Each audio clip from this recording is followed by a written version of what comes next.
Applausi ed emozioni in un evento speciale ospitato nella sala consigliare del comune di Fagagna, che ha omaggiato due aziende storiche fagagnesi, la Fagagnese e la commerciale Tirelli, presenti con le famiglie al gran completo che più non si potrebbe, e la campionessa italiana e mondiale di bocce Erika Candolini, con la prima edizione di un premio in denaro che la commerciale Tirelli ha voluto istituire per valorizzare i concittadini che si sono distinti nello sport, nella cultura e nel sociale.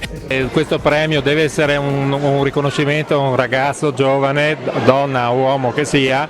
L'importante è che si sappia distinguere, dopo sia nello sport sia nel sociale.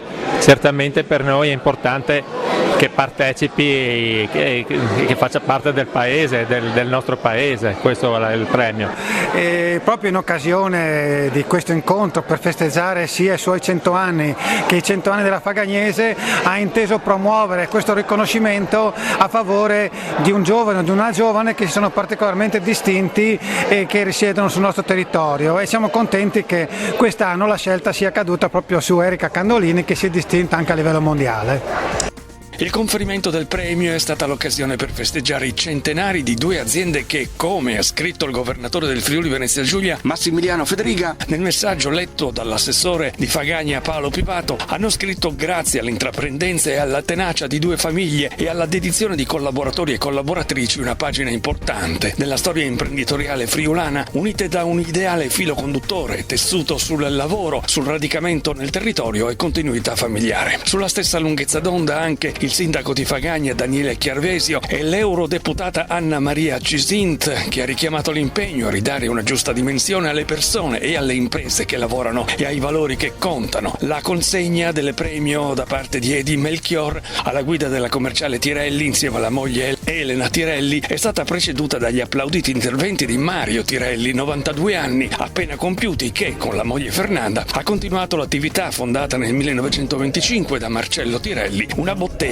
con affettatrice ghiacciaia dove si trovava un po' di tutto, con sapori, profumi e riti quotidiani ancora ben presenti nella memoria, come ha ricordato Elena Tirelli, ampliando poi al commercio della birra, delle bevande, bombole di gas e dei cereali, attività proseguita con Mario Tirelli e con le redini oggi in mano ad Edi Melchior e a Elena Tirelli. A tracciare in breve la storia dell'azienda commerciale Tirelli, che oggi gestisce 6 punti di vendita noti con il nome Le Cantine di Secondo, è stato il figlio Lorenzo Melchior. A sottolineare storia e presente legati insieme dalla continuità familiare, tanti applausi anche per il centenario Luciano Furlano, discendente del fabbro, costruttore di alarie e cucine a legna Daniele Attilio Furlano. È stato Luciano, insieme agli scomparsi due fratelli Armando e Ugo, a porre le basi della Fagagnese, ovvero l'arte del fuoco in cucina, azienda che con le sue cucine di qualità è entrata un po' in tutte le case dei friulani, la cui tradizione oggi è portata avanti da Daniele Furlano e dai figli Eric e Roberto Furlano.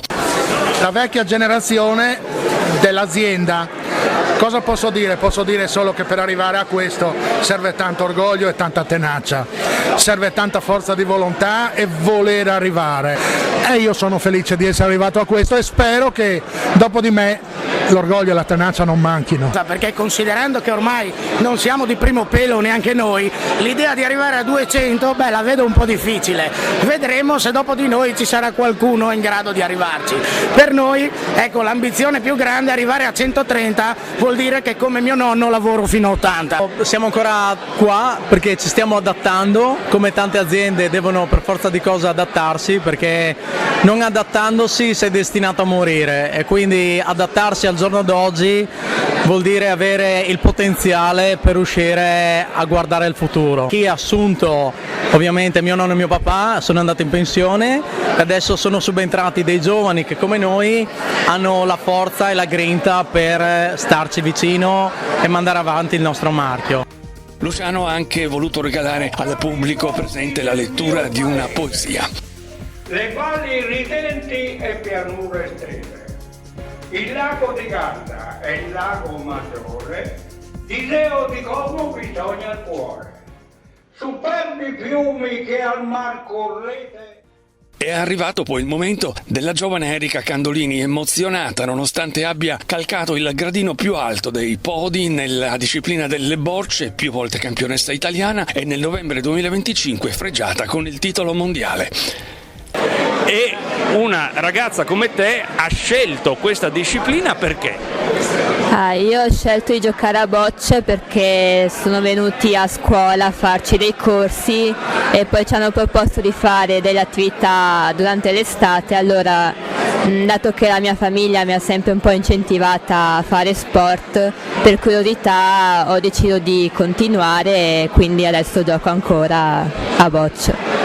Quindi ti sei scoperta molto abile in questo gioco. Quanto allenamento ci vuole per poter raggiungere risultati che poi ti portino sull'Olimpo? Io faccio più o meno 2 volte a settimana allenamento tecnico, quindi nel bocciodromo, poi vado anche a correre in palestra.